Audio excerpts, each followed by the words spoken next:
Welcome to speedearning.com speedearning.in। दोस्तों, आप हमारे साथ हर चीज सीख रहे हैं, स्टॉक मार्केट के बारे में, कमोडिटी के बारे में, फॉरेक्स ट्रेडिंग के बारे में। आज की इस वीडियो में हम बात करेंगे 10 mistakes which a trader make in stock option, Nifty, bank Nifty option trading. 10 कौन सी गलतियां हैं जो ऑप्शन ट्रेडिंग में हम लोग खासतौर से करते हैं।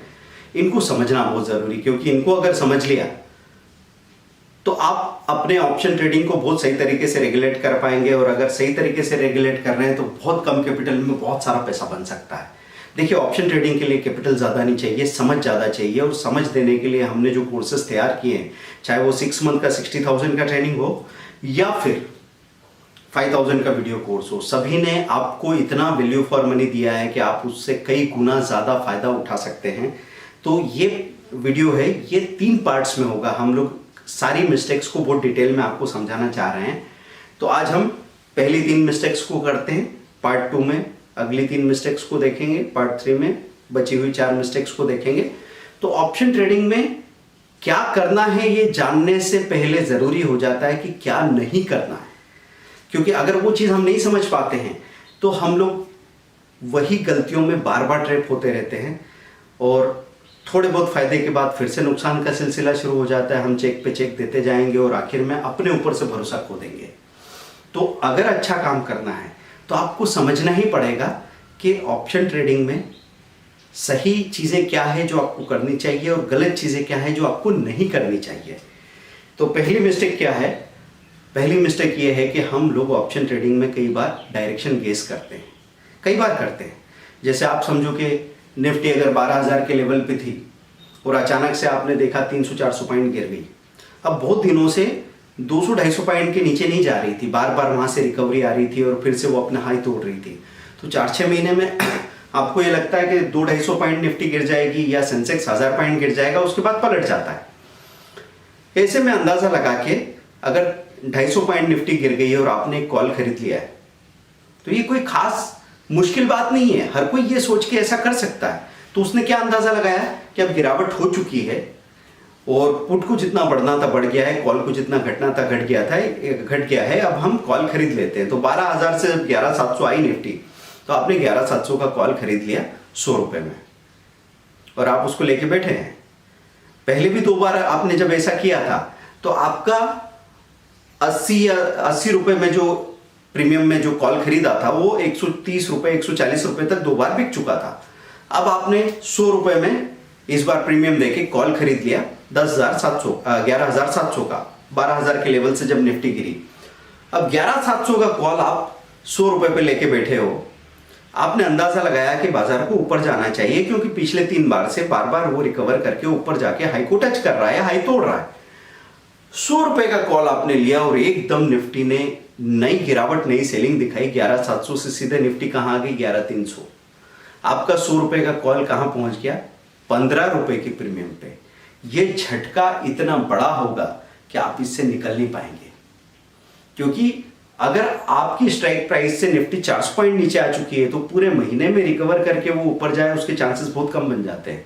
तो आपका 15 रुपए का कॉल बाजार के बढ़ने पे भी 15 से 25 होता है और 25 से फिर वापस 10 होता है, 10 से 8 होता है, 8 से 6 होता है। कहीं कहीं आप एवरेज करने का मन बना लेते हो, एवरेज भी कर लेते हो, और जब वो आखिरी में गल के 0 हो जाता है तो 3 महीने के लिए आपकी ऑप्शन ट्रेडिंग रुक जाती है। और जैसे मैंने अभी निफ्टी में बताया, निफ्टी में तो ठीक है, आप छोटा लॉट साइज है, छोटा अमाउंट लगता है। अगर आपने किसी स्टॉक में ये कर लिया तो क्या होगा? किसी स्टॉक में अगर हमने पोजीशन बना ली, आप मारुति 8,000 के स्ट्राइक प्राइस का कॉल उठा के बैठे हैं और मारुति एक लहर में 7,200 आ जाए और दूसरी लहर में 6,500 आ जाए, तो 8,000 तो जाने कहां रह गया? तो आपका कॉल गल जाएगा।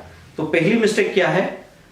डायरेक्शन का अंदाजा लगाना और विदाउट हेजिंग ट्रेड करना।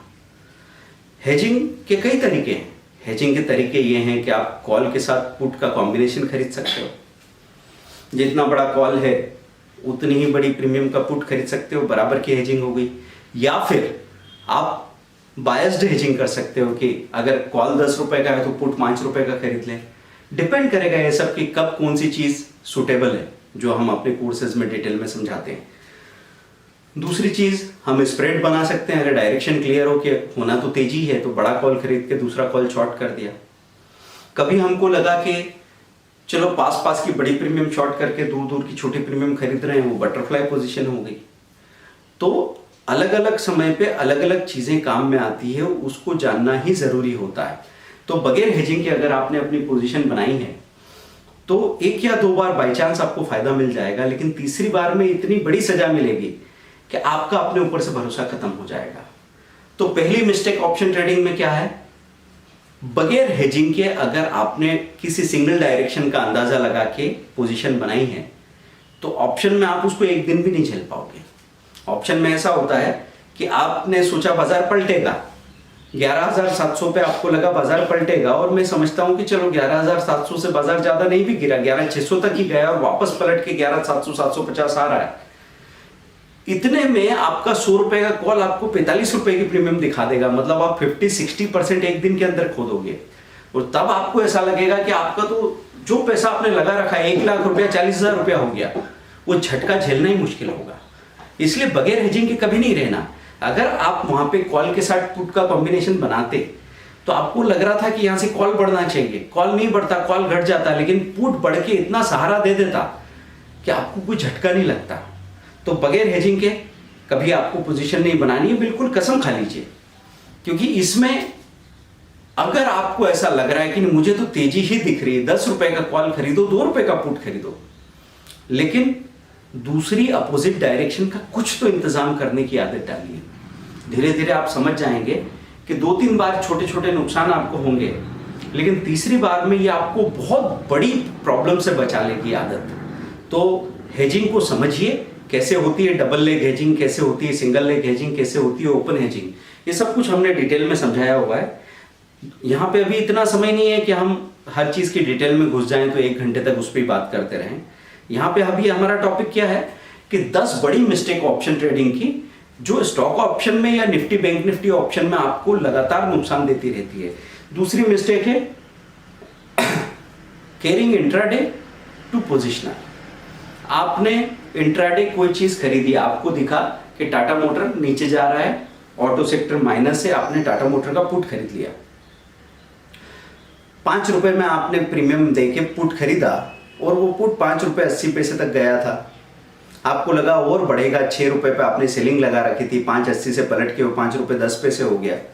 अब इतना बड़ा प्रॉफिट देख के अब प्रॉफिट बिल्कुल नहीं मिले तो शायद आप कहोगे कि अब कल सुबह तक देख लेते हैं, कल सुबह शायद ऊपर बिक जाए, 5.85 होगा तो बेच देंगे। अब वो अगले दिन खुल गया 4 रुपए 80 पैसे और वहां से एकदम 3 रुपए 50 पैसे तक चला गया। अब क्या हो गया, ऑटो सेक्टर जो कल बहुत बड़ी सेलिंग में था आज उसमें रिकवरी आ गई और आज गैप अप खुल गया और ऊपर जा रहा है। तो ऐसे में आपका 5 रुपए का टाटा मोटर का कॉल धीरे धीरे 2 रुपए तक चला गया। गलती कहां हो गई, एक दिन आपने सेक्टर देख के ये देखा कि ऑटो सेक्टर कमजोर है, टाटा मोटर उसका सबसे वीकेस्ट स्टॉक है, तो आपने उसका पुट खरीदा था। अब उस पुट को अगले दिन लेके जाने का क्या सेंस था?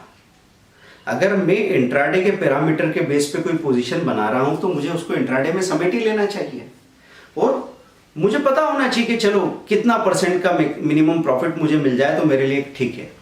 ऐसा सोच के आपको निकल जाना चाहिए। तो आगे ये बात हमको समझ लेनी है कि कभी भी इंट्राडे की पोजीशन को आप पोजिशनल लेके नहीं जाएंगे, कन्वर्ट नहीं करेंगे।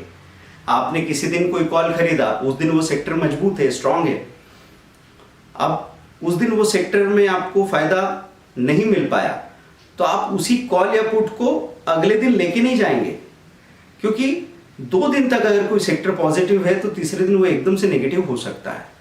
तो कॉल पुट की प्रीमियम बहुत तेजी से गैप डाउन खुल जाती है तो आप वहां पे लॉस बुक नहीं कर पाते, क्योंकि जो आदमी 5 रुपए का 4 रुपए 80 पैसे का लॉस बुक नहीं कर पा रहा 20 पैसे का, वो आदमी क्या 5 रुपए से 4 रुपए या 3 रुपए 80 पैसा देख के लॉस बुक कर पाएगा? उसके लिए बहुत मुश्किल होगा। जो आदमी 20 पैसे का लॉस बुक नहीं कर सकता, क्या वो 2 रुपए का लॉस बुक कर पाएगा? नहीं कर पाएगा। तो ऐसा आपके ना करने से लॉस कभी नहीं रुकता, लॉस और बढ़ता चला जाता है। तो सबसे पहले ये समझ लेना कि जो भी प्रॉब्लम है उसको सबसे पहले कंट्रोल करो, उसके बाद में उसको सुधारो।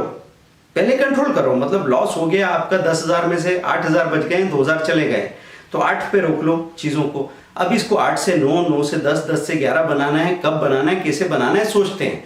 पहले बांध में जो दरार आई है उस दरार को, छोटी सी दरार को रोक दो, क्योंकि इस दरार पे ध्यान नहीं दिया तो बांध टूट जाने वाला है। और यही लोगों के साथ हो जाता है ऑप्शन ट्रेडिंग में। तो कभी भी इंट्राडे की पोजीशन आपने आज इंट्राडे के बेसिस पे सेक्टर देख के बनाई है तो इसको कल परसों के लिए कैरी मत करना। अगर आपको आगे के लिए कोई चीज पोजिशनली कैरी करनी है तो फिर हमारा नजरिया दूसरा होगा।